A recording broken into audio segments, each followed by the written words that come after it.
Standing in that elevator, watching the numbers count down from the 15th floor, I held my security badge between trembling fingers. Derek Morrison had just called me replaceable. 3 years of building Morrison Tech Solutions from the ground up, creating every system they relied on, working weekends and holidays while he partied with college buddies. Now he sat behind his father's desk, smirking as he demanded my badge for requesting 2 hours off to fly to Phoenix for my niece's emergency surgery. The elevator dinged at the lobby. I turned back one final time, badged out, and delivered my parting words about their 5-minute countdown to complete system failure. "Tell your father I said good luck, Derek." 3 years ago, I walked into Morrison Tech Solutions carrying a laptop bag and enough determination to transform their entire operation. The Austin-based consulting firm occupied 2 floors of a downtown building, but their technology belonged in a museum. Every computer still ran Windows XP. Their file sharing happened through email attachments, and their backup system consisted of burning CDs once a week. Harold Morrison, the company founder, interviewed me personally. At 62, he possessed the weathered hands of someone who built his business through decades of honest work. His silver hair was always perfectly combed, and he wore the same style of navy suit every day. Harold understood that technology had passed him by, and he needed someone to drag Morrison Tech into the 21st century. I spent my first month documenting their disasters. 250 employees shared 3 printers that broke down weekly. Client files lived in random folders with names like Johnson Project Maybe and That Thing for the Bank People. Their financial records existed only on paper stored in filing cabinets that nobody had organized since the Clinton administration. Working 16-hour days, I designed and implemented integrated systems that connected every department. The custom client management platform I built processed billing, tracked project timelines, and maintained detailed records of every interaction. I created automated backup procedures that saved complete system images every 4 hours. The security protocols I installed protected client data with military-grade encryption. Martha Rodriguez, the office manager, became my closest ally during those early months. At 55, she possessed an institutional memory spanning 15 years with the company. Her desk sat positioned perfectly to observe office politics while maintaining diplomatic neutrality. Martha understood which employees actually produced results versus those who excelled at looking busy. Frank Williams, the senior consultant, served as my unofficial mentor. At 60 years old, Frank had worked with every major client and knew precisely which projects generated profit versus those that drained resources. His corner office was filled with client testimonials and industry awards accumulated over 3 decades. Frank appreciated how my systems eliminated the administrative headaches that previously consumed half his billable hours. Sarah Johnson, the graphic designer, quickly became my friend and confidant. At 32, she brought creative energy that balanced my technical focus. Sarah's workspace looked like an art studio explosion covered with color swatches, design mock-ups, and enough coffee cups to stock a small cafe. She helped me understand office dynamics from a social perspective rather than purely operational. My proudest achievement was the automated payroll system that processed payments for all 250 employees while tracking vacation time, sick days, and project allocations. Previously, Martha spent 3 days each month calculating paychecks by hand, frequently working late into Friday evenings. My system reduced that process to clicking a single button. Harold appreciated my dedication and gradually increased my responsibilities. He gave me a corner office with windows overlooking downtown Austin and supported every technology upgrade I recommended. Under his leadership, the company revenue grew 30% annually as improved efficiency allowed them to handle larger clients. But Harold had one significant blind spot: his son Derek. Derek Morrison returned from business school with an MBA from an expensive private university and absolutely zero practical experience. At 28, he possessed his father's height, but none of his work ethic. Derek's dark hair was always styled with too much product, and he wore designer suits that cost more than most employees earned in a month. He drove a BMW that he parked in the space closest to the building entrance, even though it wasn't assigned to him. From his first day, Derek resented my influence within the company. He couldn't understand why his father consulted me about major decisions or why other employees brought technical questions directly to me instead of going through management channels. Derek's MBA classes had taught him about organizational hierarchies and reporting structures, but they hadn't prepared him for the reality that expertise mattered more than titles. I watched Derek's frustration grow as he realized that removing me would cripple the entire operation. Every system bore my digital fingerprints. Every process relied on protocols I had designed. Every automation required credentials that only I possessed. Harold had given me complete administrative access because he trusted my judgment and understood that restricting my capabilities would limit the company's potential. Derek began questioning my decisions in meetings, suggesting that my security measures were excessive and my backup procedures unnecessarily complex. He complained that I made technology choices without considering cost implications, even though my improvements had saved the company hundreds of thousands of dollars annually. His criticism always focused on theoretical concerns rather than actual problems. The tension reached a breaking point when Harold announced his decision to step back from daily operations. His wife had been diagnosed with early-stage Alzheimer's disease, and he wanted to spend more time supporting her treatment. Harold planned to remain as owner and chairman while delegating operational responsibilities to Derek, who would assume the title of Chief Operating Officer. I felt my stomach drop when Harold made this announcement during our monthly management meeting.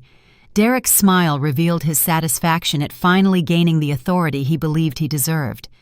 Martha's expression showed polite concern, while Frank's face remained diplomatically neutral. Sarah caught my eye from across the conference room and gave me a look that said everything about her thoughts on this development. Derek was about to become my direct supervisor, and I knew he would use that position to settle old scores. Derek wasted no time establishing his new authority.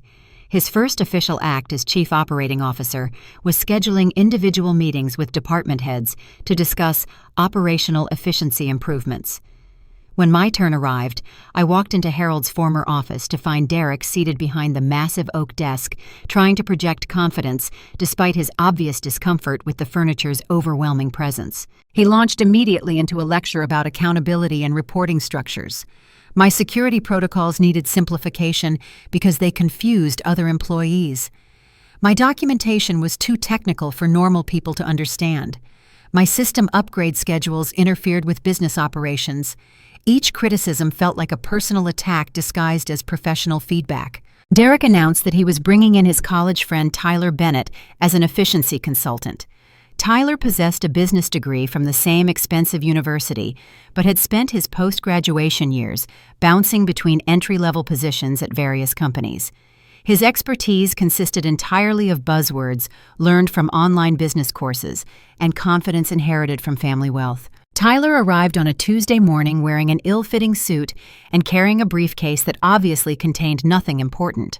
He was 27 years old with bleached hair styled to look casually messy and a handshake that lasted too long while maintaining uncomfortable eye contact.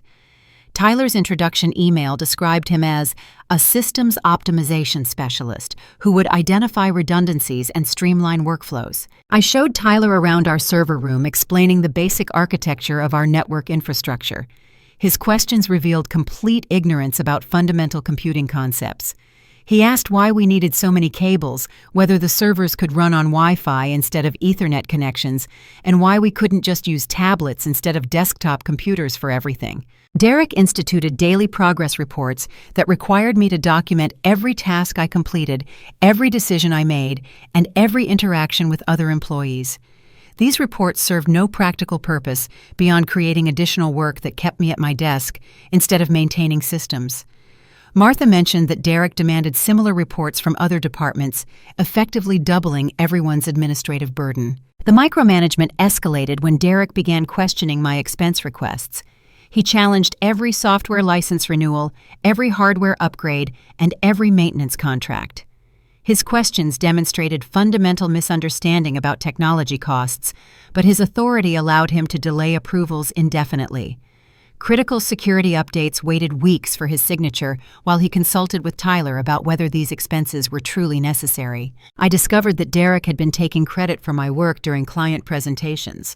Sarah overheard him telling a potential customer about the innovative systems I designed to streamline their operations. When she confronted me about this conversation, I felt a surge of anger that I struggled to contain.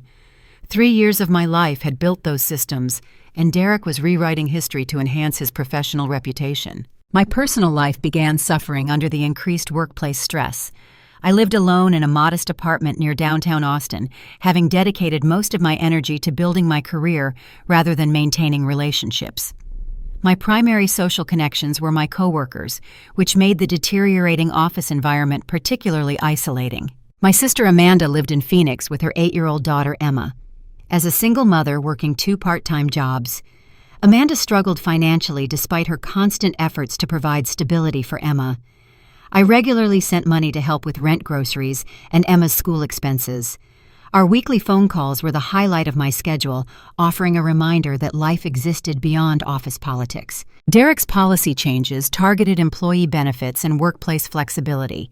He eliminated the informal arrangement that allowed people to occasionally work from home when personal situations required it. He instituted mandatory unpaid overtime for all non-management employees, claiming that salary workers should be available whenever business needs demanded their presence. These changes particularly affected employees like Martha, who sometimes needed schedule flexibility to care for her aging mother. Frank pulled me aside one afternoon to share his concerns about Derek's management style. During his 30 years with the company, Frank had watched Harold build relationships with employees based on mutual respect and shared success. Derek's approach focused on control and hierarchy, creating an atmosphere of fear rather than collaboration. Frank worried that talented employees would start looking for opportunities elsewhere. Tyler began inserting himself into my meetings with clients and vendors. He would sit quietly taking notes while I explained technical requirements or discussed implementation timelines. Then he would schedule separate follow-up meetings to share his insights about potential cost savings or efficiency improvements. His suggestions invariably involved switching to cheaper alternatives that would compromise security or functionality. The breaking point came when I overheard a phone conversation between Derek and his father. I was working late in my office when Derek's voice carried through the thin walls of the conference room. He was telling Harold that my systems weren't as complicated as I made them seem, and that Tyler had identified significant opportunities for cost reduction by eliminating redundant positions. Derek specifically mentioned that modern cloud services could replace most of my responsibilities at a fraction of the current expense. My hands trembled as I realized Derek was building a case to fire me.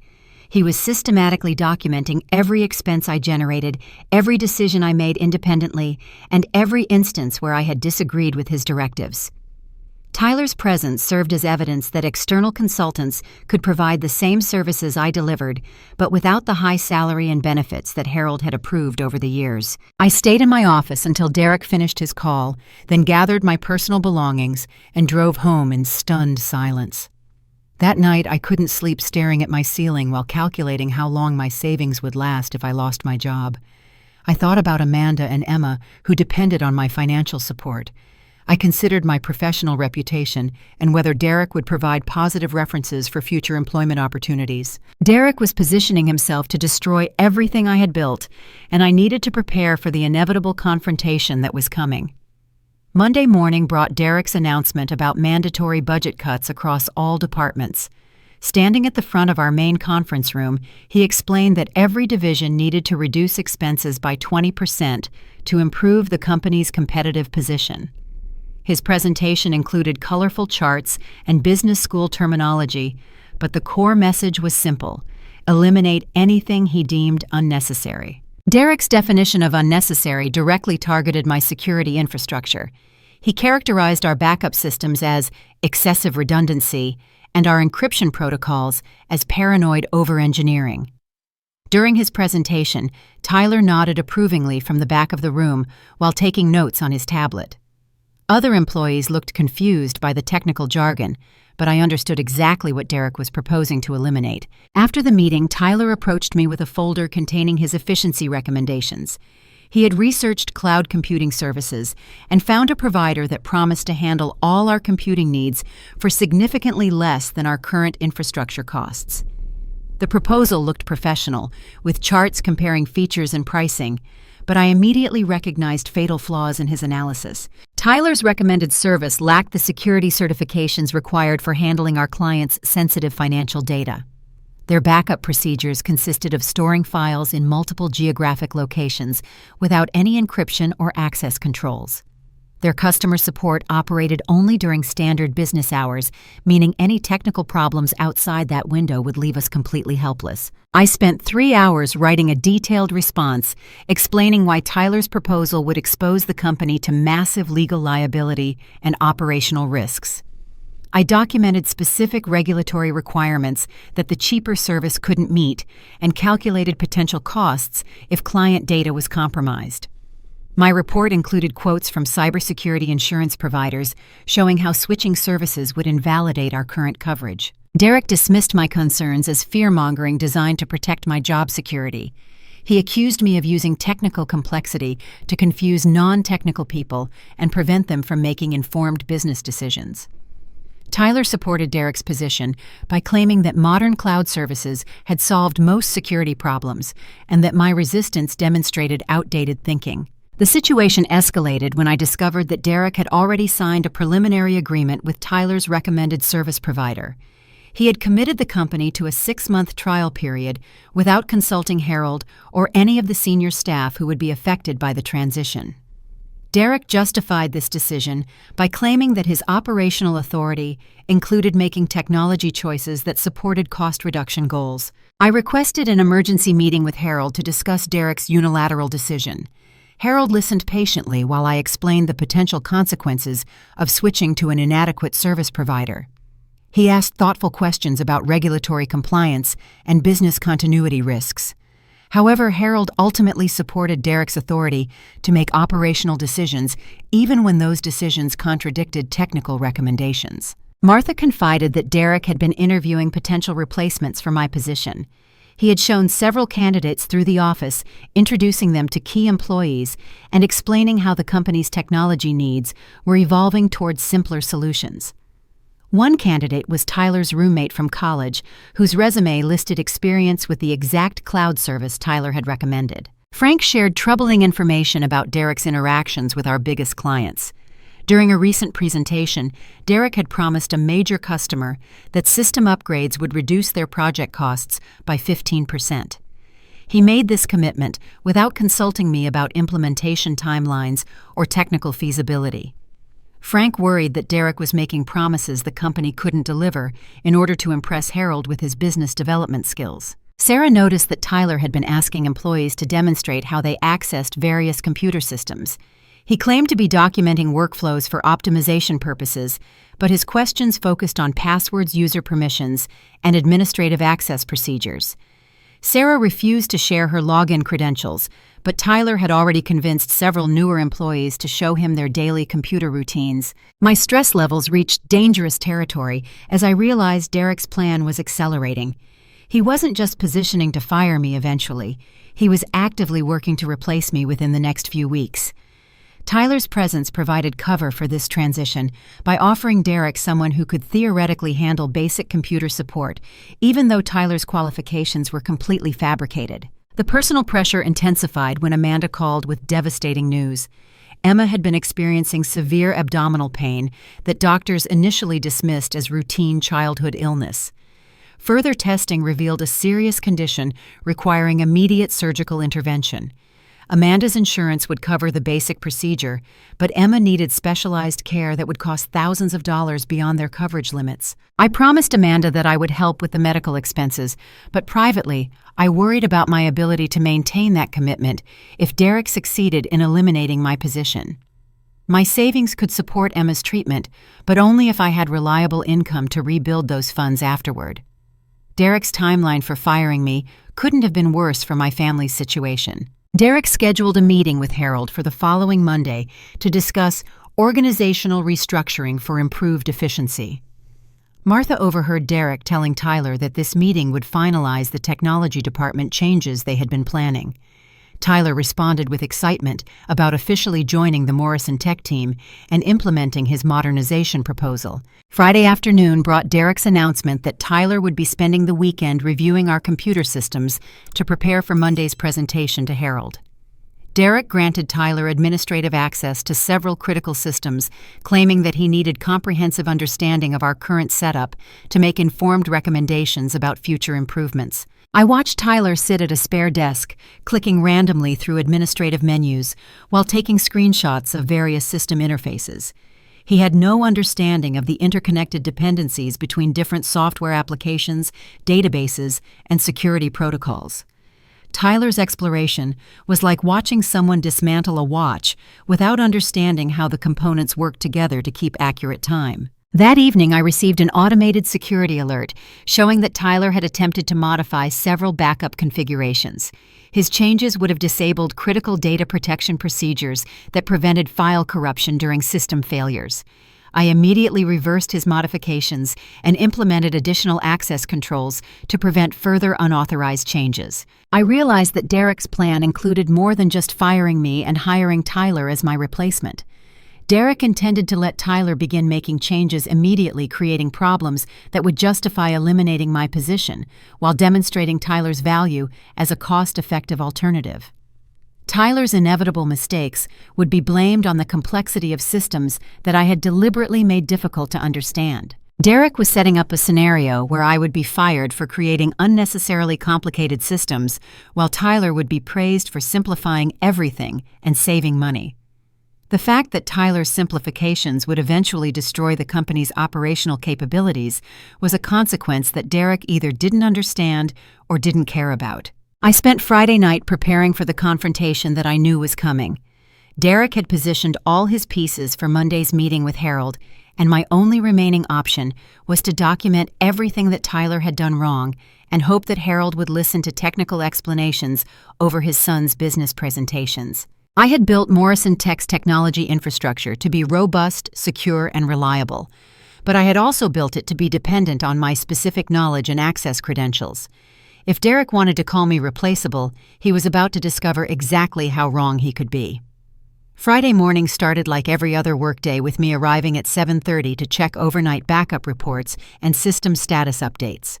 The automated monitoring tools I had implemented sent detailed summaries to my email confirming that all critical processes had completed successfully while the office was empty.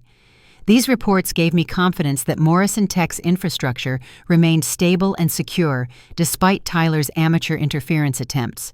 At 9:15, my phone rang with Amanda's number showing on the caller ID. Her voice carried a level of panic that immediately put me on alert. Emma had woken up with severe pain that was much worse than the previous episodes.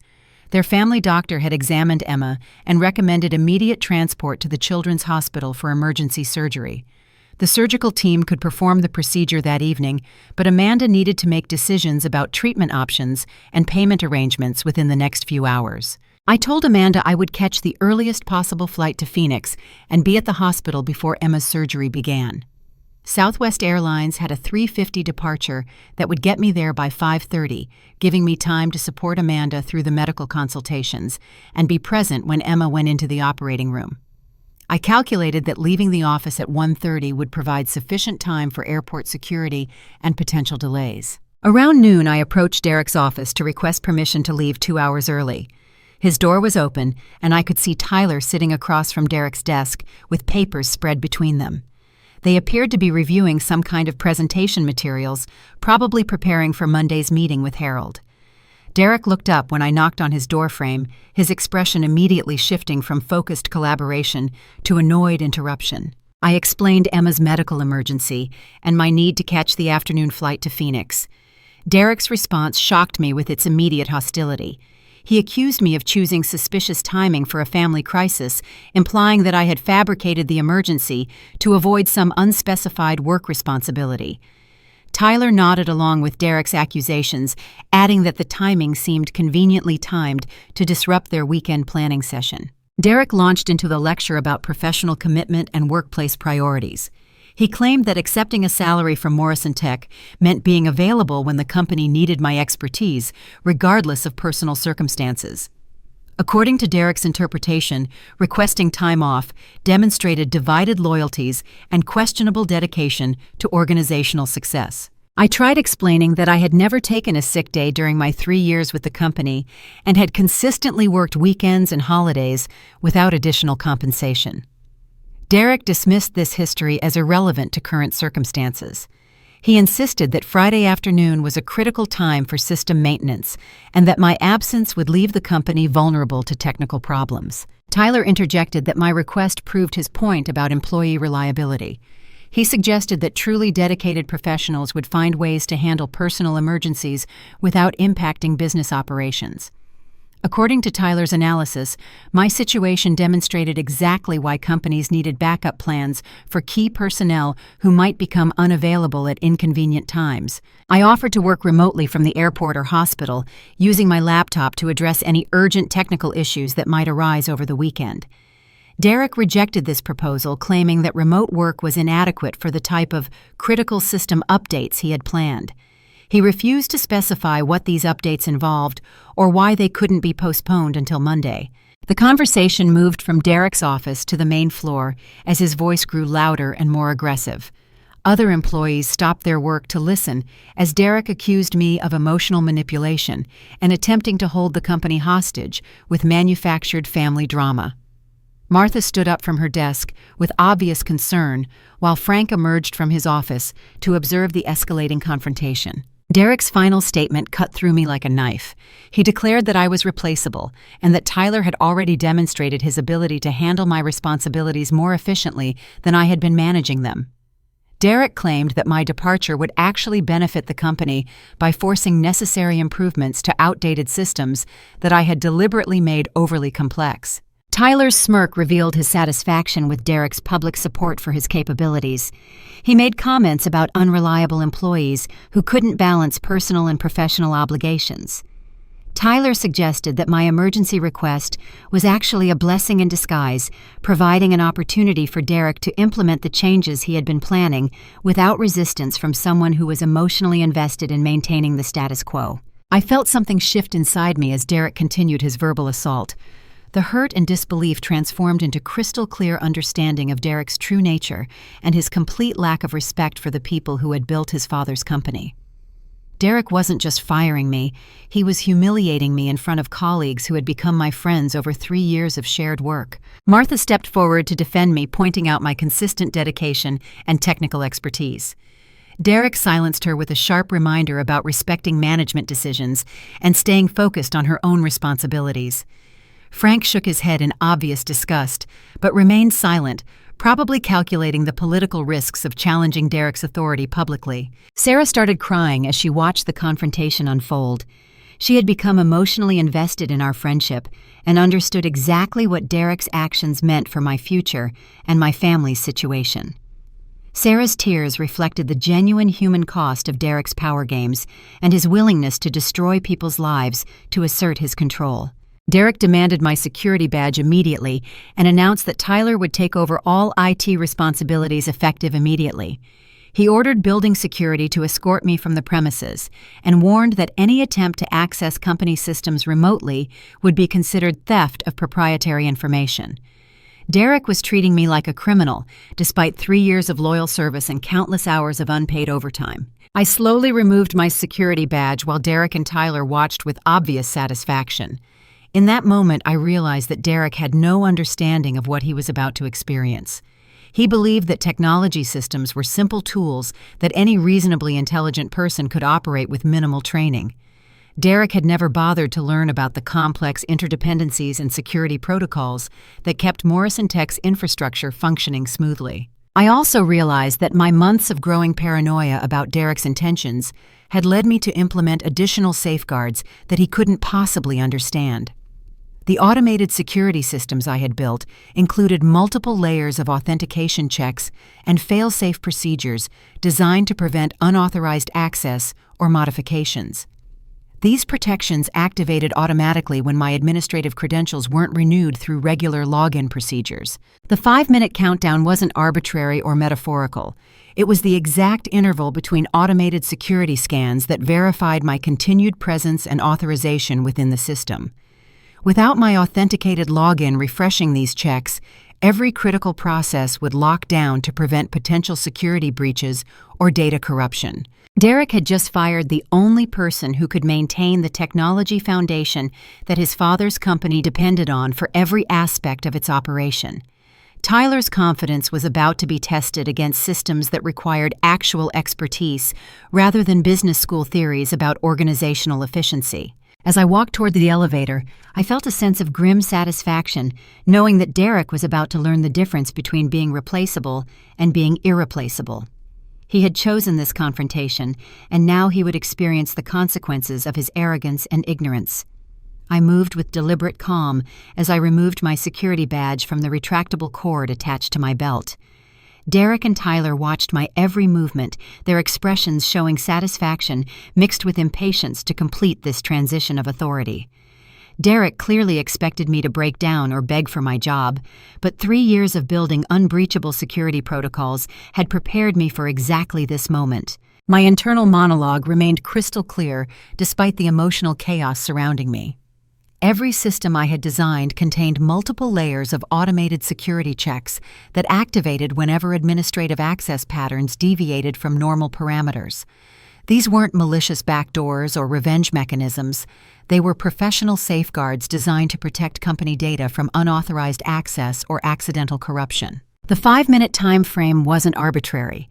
I had programmed the security monitoring systems to perform comprehensive authentication scans every 300 seconds, verifying that authorized administrators remained active within the network. If these scans detected unusual access patterns or failed authentication attempts, emergency protocols would engage automatically to prevent potential security breaches. Derek had unknowingly triggered these protocols by giving Tyler administrative access while simultaneously terminating my employment. The monitoring systems would interpret Tyler's fumbling attempts to navigate administrative menus as potential intrusion attempts, especially since his access patterns bore no resemblance to my established baseline behaviors. Building security approached my desk as Derek impatiently demanded that I expedite my departure. I calmly explained that I needed to collect personal belongings and secure any sensitive materials according to company policy. Derek accused me of deliberately wasting time, but Martha firmly reminded him that terminated employees had legal rights to retrieve personal property under appropriate supervision. I packed my personal items with methodical precision while employees throughout the office watched in stunned silence. The small succulent plant that Sarah had given me for my birthday went into my laptop bag along with framed photos of Amanda and Emma. I deleted personal files from my computer while leaving all work-related materials completely intact and accessible. Tyler immediately claimed my desk chair and began clicking through administrative interfaces with obvious confusion but determined confidence. Derek stood behind him, pointing at different menu options and making suggestions based on his superficial understanding of computer systems. Their collaboration looked professional to casual observers, but I could see Tyler's growing frustration as he encountered security prompts and technical terminology that made no sense to him. Other employees began approaching Tyler with basic technical questions that normally would have been directed to me. The accounting department needed help with their monthly backup verification. The marketing team wanted to install new design software on several computers. The human resources manager required assistance with payroll system access for new employee setup procedures. Tyler's responses revealed his complete lack of practical technical knowledge. He deflected questions by claiming that he needed time to assess current configurations before making any changes. Derek supported Tyler's position by announcing that all technical requests would be reviewed as part of their efficiency improvements initiative. Frank quietly asked me about the status of his client database backup procedures.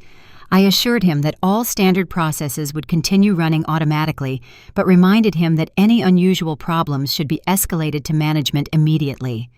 Frank understood the subtext of my message and nodded grimly as he returned to his office. Sarah hugged me goodbye while whispering her support and dismay about Derek's treatment.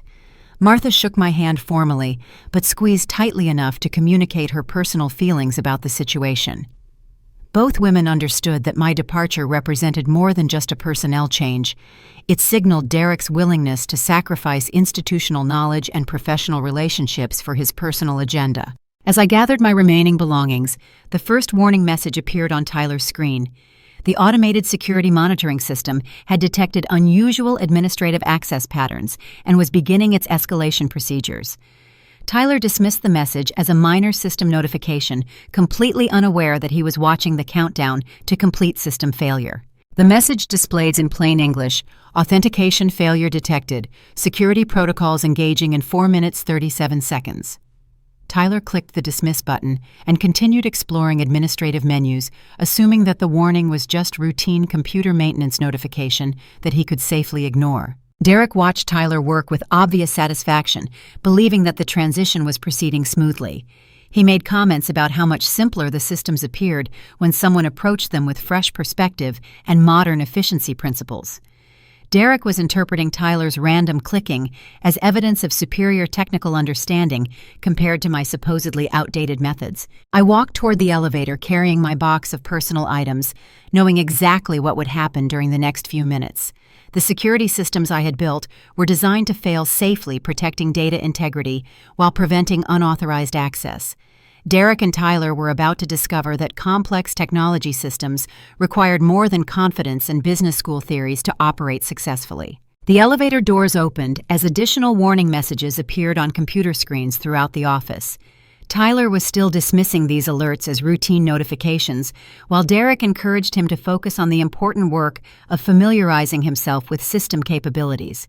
Neither of them understood that they were watching a countdown timer to complete operational failure. I stepped into the elevator and turned to face Derek one final time. His expression showed triumph and vindication, believing that he had successfully eliminated an obstacle to his modernization plans. Tyler continued clicking through menus behind Derek, oblivious to the cascading error messages beginning to appear on his monitor. My parting words carried the weight of 3 years of professional expertise and institutional knowledge.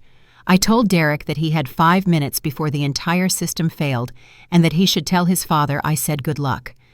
Derek's smile faltered slightly as he processed my statement, probably wondering whether I was making some kind of threat or simply expressing sour grapes about being terminated. The elevator doors closed as I watched Derek's expression shift from confident satisfaction toward confusion and growing concern. Tyler was frantically clicking through error messages that he didn't understand, while other employees began calling out questions about problems with their computers. Derek was about to learn the difference between theoretical business knowledge and practical technical expertise. As the elevator descended toward the lobby, I felt a profound sense of professional satisfaction mixed with personal sadness. I had dedicated 3 years to building Morrison Tech's technology infrastructure, and Derek had destroyed that relationship in a single afternoon of arrogance and ignorance. But Derek was also about to face the consequences of his decisions in a very immediate and undeniable way. The countdown was running, and there was nothing Derek or Tyler could do to stop it. The elevator descended smoothly through 15 floors, while chaos erupted in the Morrison Tech offices above me. I could visualize exactly what was happening based on the security protocols I had designed and tested extensively during implementation. Derek's confident satisfaction was about to transform into desperate panic as he realized the magnitude of his mistake. Tyler's computer screen filled with cascading error messages that he couldn't understand or resolve. The automated security system was registering his random clicking as potential intrusion attempts, triggering additional protective measures designed to isolate compromised systems from the main network. Each dismissed warning message escalated the security response to higher threat levels. Warning messages spread across every computer in the office as the authentication failure propagated through interconnected systems. The monitors displayed countdown timers showing critical authentication failure, system lockdown imminent. Tyler continued dismissing these alerts, believing they were routine maintenance notifications that would resolve themselves automatically. Derek's face transformed from smug satisfaction to confusion, and then growing horror as he realized something was seriously wrong. He demanded that Tyler fix the problem immediately, but Tyler had to admit that he didn't understand what was happening. The confident efficiency consultant who had promised to simplify everything was completely helpless when confronted with actual technical problems. Martha tried calling my cell phone, but I had already turned it off before entering the airport security checkpoint. Her voicemail message would have to wait until I reached Phoenix and had time to decide whether maintaining any communication with Morrison Tech served my interests or my family's needs. Frank realized the magnitude of the situation and tried to explain to Derek that my systems controlled every aspect of the company's operations. Payroll processing, client billing, project management, communication networks, and data backup procedures all depended on the integrated infrastructure that I had built over 3 years of careful development. The payroll system locked out as automated security protocols detected unauthorized access attempts. This meant that wages for 250 employees couldn't be processed for the upcoming pay period. Client billing systems became inaccessible, preventing the company from invoicing for completed work or tracking payment schedules. Project management tools rejected all login attempts, leaving consultants unable to access client files or update project status reports. Sarah discovered that the company's main database server was rejecting all connection attempts. Customer contact information, project histories, and financial records were locked behind security barriers that only my authentication credentials could bypass. Tyler's attempts to access these systems triggered additional lockdown procedures that cascaded through related applications. The internal communication network began malfunctioning as voice-over IP phone systems lost connectivity to the main server. Employees couldn't make or receive business calls, and the automated voicemail system displayed error messages instead of recorded greetings. Client calls went unanswered as the receptionist's phone became completely non-functional. Tyler desperately called the customer support number for his recommended cloud service provider, but their technical support team explained that they couldn't assist with systems that hadn't completed the migration process. Tyler's preliminary agreement with the cloud service meant nothing without proper data transfer and authentication setup, which required expertise that Tyler didn't possess. Derek attempted to call Harold on his personal cell phone, but Harold was at his wife's medical appointment and had turned off his phone to focus on her needs. Derek's panic increased as he realized he couldn't reach his father to explain the crisis or request guidance about how to resolve the technical emergency. Employees crowded around Tyler's desk as more error messages appeared on his monitor. The countdown timers on every screen showed less than 2 minutes remaining before complete system shutdown. Tyler's confident demeanor cracked under pressure as he admitted that he didn't know how to stop the security lockdown procedures. Martha found technical documentation that I had left in my desk, but the materials were written for experienced system administrators and contained terminology that Tyler couldn't comprehend. The step-by-step procedures assumed basic understanding of network architecture and security protocols that Tyler completely lacked. Derek screamed at Tyler to just fix it, demonstrating his fundamental misunderstanding of technical complexity. Derek believed that computer problems could be resolved through determination and authority rather than actual expertise.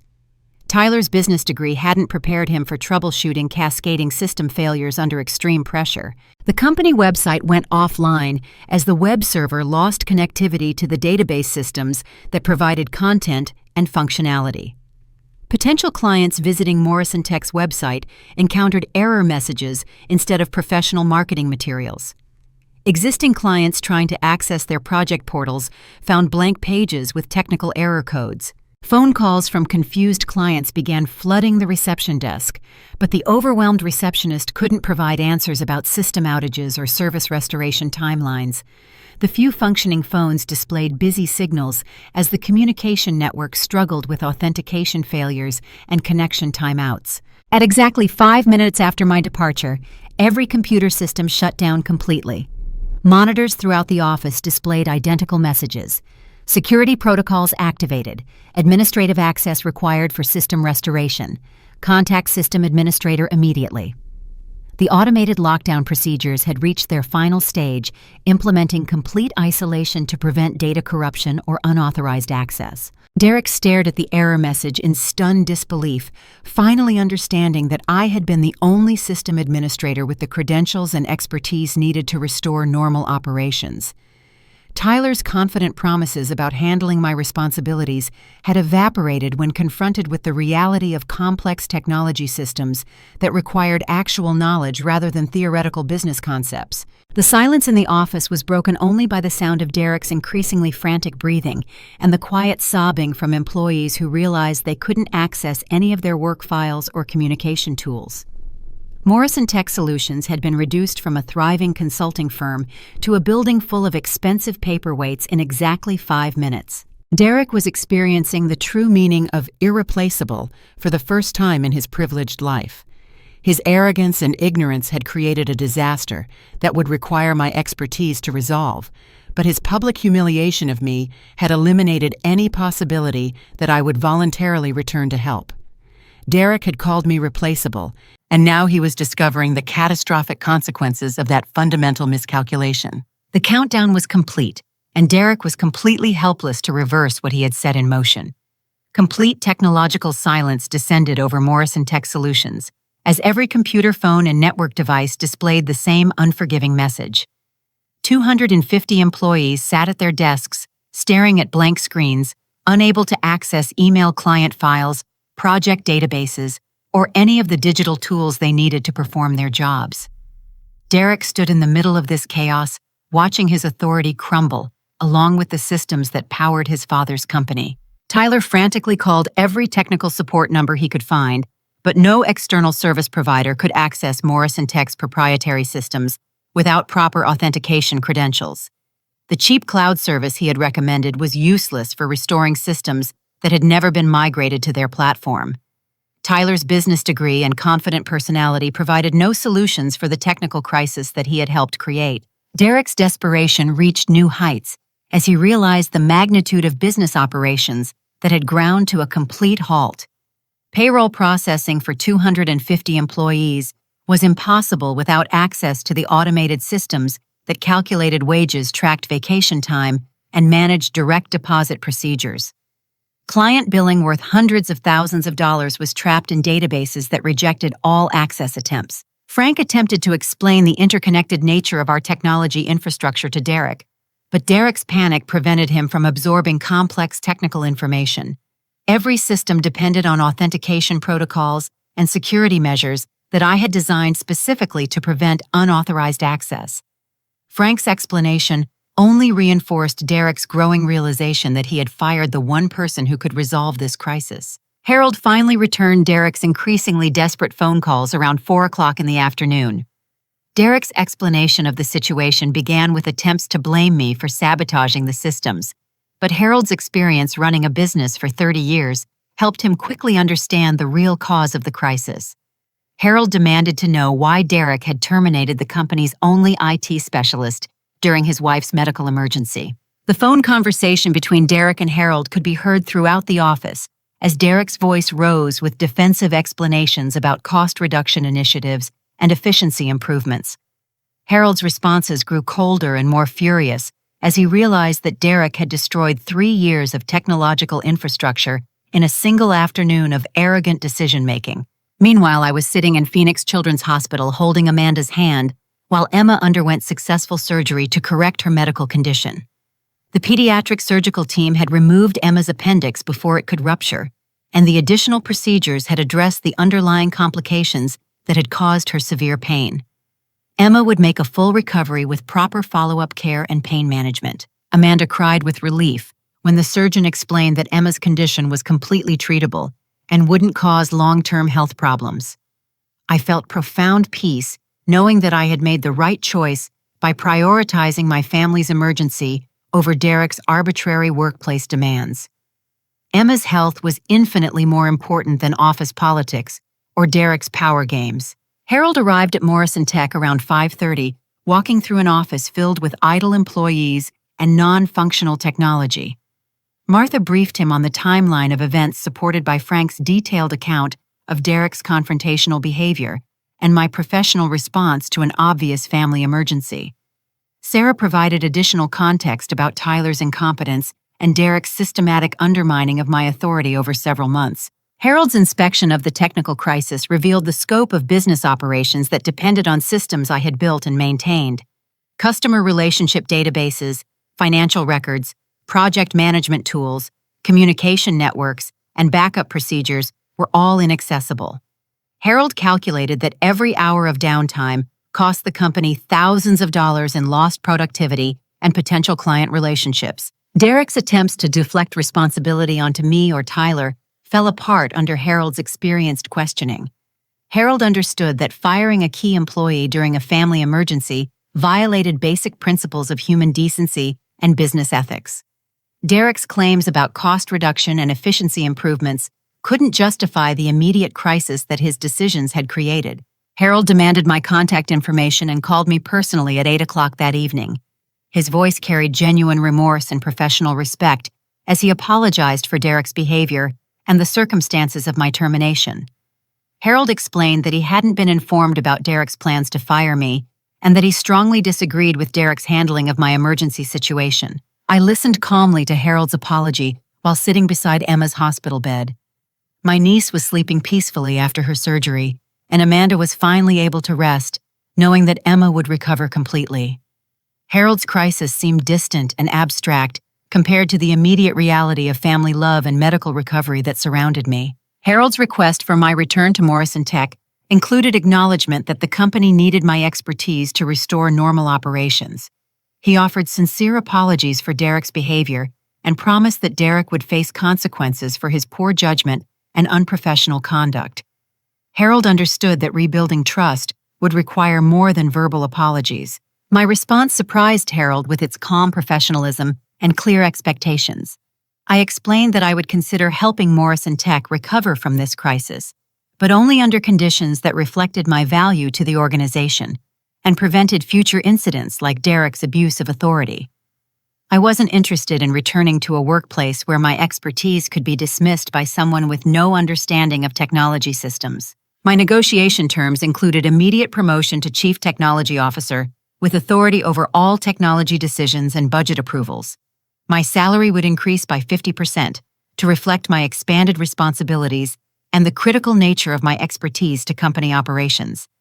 Derek would be permanently removed from any supervisory authority over IT operations, and Tyler would be terminated immediately for his role in creating this crisis. Harold agreed to every condition without hesitation. His priority was restoring business operations and preventing future technical disasters that could destroy the company he had spent decades building. Harold understood that my demands were reasonable compensation for my proven expertise and Derek's unprofessional behavior.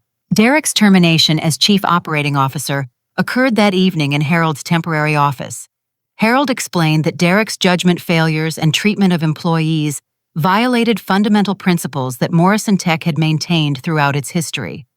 Derek's demotion to an entry-level sales position eliminated his management authority while providing an opportunity to learn basic business skills through actual work experience. Tyler's dismissal happened Monday morning when he arrived expecting to continue his role as efficiency consultant. Harold personally escorted Tyler from the building after explaining that his recommendations had nearly destroyed the company and that his services were no longer needed. Tyler's confident demeanor finally cracked as he realized that his business school theories had failed when confronted with practical challenges. I returned to Morrison Tech on Monday morning to a reception that felt like a homecoming celebration. Martha, Frank, Sarah, and dozens of other employees welcomed me back with genuine enthusiasm and relief. They had spent the weekend worrying about their jobs and the company's survival, and my return represented stability and professional competence returning to their workplace. System restoration took 4 hours of careful work to reverse the security lockdown procedures and restore normal access to all applications and databases. I implemented additional safeguards to prevent unauthorized changes and created documentation to help Harold understand the critical nature of technology infrastructure to business operations. The experience had taught everyone valuable lessons about respecting expertise and maintaining proper relationships with key employees. 6 months later, Morrison Tech Solutions had grown into the most profitable period in company history. My improved systems enabled the company to handle larger clients and more complex projects while maintaining the security and reliability that distinguished us from competitors. Harold publicly credited my leadership with transforming the company's technological capabilities and operational efficiency. My new corner office overlooked downtown Austin, with windows facing the direction of Phoenix, serving as a daily reminder of the importance of family relationships and personal values. Emma sent me drawings from school showing her recovery progress, and Amanda's financial situation had stabilized with help from my salary increase and the medical expenses I had covered. Derek's experience in entry-level sales taught him valuable lessons about respecting colleagues and understanding the contributions that different employees made to organizational success. His relationship with Harold slowly improved as Derek demonstrated genuine effort to learn business skills and treat coworkers with dignity and professionalism. The life lesson that emerged from this experience centered on understanding the difference between authority and expertise. Derek had possessed positional authority through his family relationship, but he lacked the expertise and character needed to lead effectively. True leadership required respecting the knowledge and contributions of others while building relationships based on mutual trust and shared success. Standing up for personal values and family obligations had ultimately led to professional recognition and personal satisfaction that exceeded anything I could have achieved by accepting Derek's disrespectful treatment. Knowing your worth and demanding appropriate respect created opportunities for growth and success that benefited everyone involved. My story demonstrated that being truly irreplaceable meant building expertise, maintaining professional relationships, and standing up for principles even when facing difficult consequences. Derek learned that calling someone replaceable didn't make it true, especially when that person possessed knowledge and skills that couldn't be easily duplicated or dismissed. Morrison Tech Solutions thrived because Harold learned to value expertise over family relationships, and Derek learned to respect the contributions of colleagues who knew more than he did. Everyone grew from this experience, and the company became stronger by treating employees with dignity and recognizing the importance of technical knowledge to business success. Now, I want to ask you something important. Have you ever been in a situation where someone underestimated your value or treated you as replaceable? How did you handle it, and what did you learn about standing up for yourself? Share your experiences in the comments below, because I believe we all have stories about proving our worth when others doubted us. If this story resonated with you and reminded you of the importance of knowing your value in professional and personal relationships, please hit the like button to let me know it connected with you. Subscribe to hear more stories about people who stood up for themselves and found strength in difficult situations. And please share this story with someone who might need to be reminded that they are irreplaceable and worthy of respect. Thank you for listening to my story and for being part of a community that values personal growth, professional dignity, and the courage to stand up for what's right. I hope you remember that your expertise, your character, and your contributions matter more than anyone's opinion about your replaceability. Keep building your knowledge, maintain your principles, and never let anyone make you feel less valuable than you truly are.